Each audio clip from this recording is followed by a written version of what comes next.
I was reading, I think it was Wired magazine first, and someone talked about Bitcoin. And then I found a white paper, and I read Satoshi Nakamoto's white paper. I have it still standing here in my. Yeah, I know. It's like, see it printed there in the corner. Nice. In the corner there.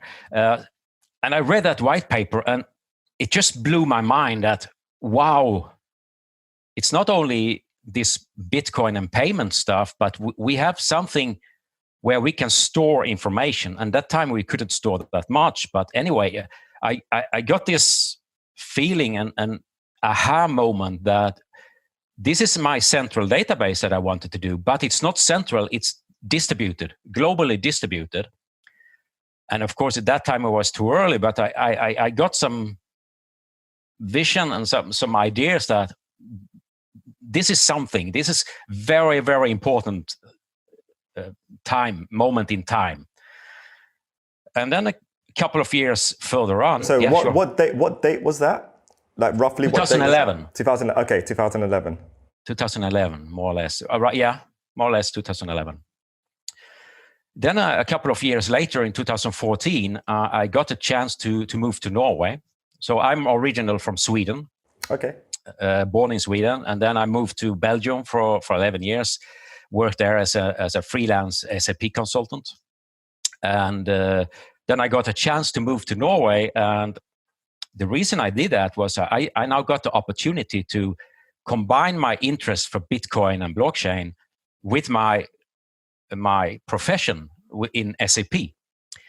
And I saw that here is something that is important, because we have the biggest ERP system in the world, which is a central system in each different company. And we have this problem that company are not communicating with each other enough. They're not exchanging enough information. And what they're exchanging now is too slow and too inflexible. So I started experimenting by connecting then Bitcoin, and I built my first proof of concept, which was a vending machine where I could pay with my Bitcoin BTC at the time, of course, pay with my Bitcoins to that machine, to a Raspberry Pi with a camera, so I could scan the QR code. And then the machine was waiting and listening to the blockchain, and when it saw the payment in the blockchain, it pushed out a box of sweets.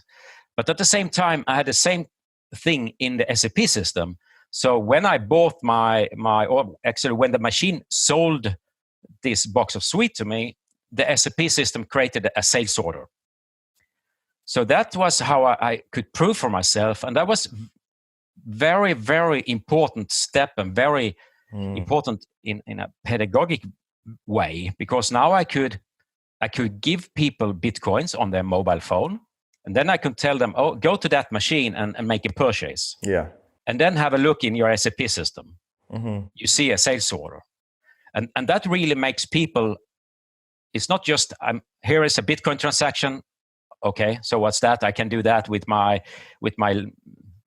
country's specific apps and so. But now suddenly they understand that you can pay to a machine, and then that is connected to an ERP system. So what we are doing here is that we are connecting these world's biggest ERP systems, centralized, which with then a distributed, permissionless data layer. Yeah. And that was just my brain exploded when I understood the potential this had.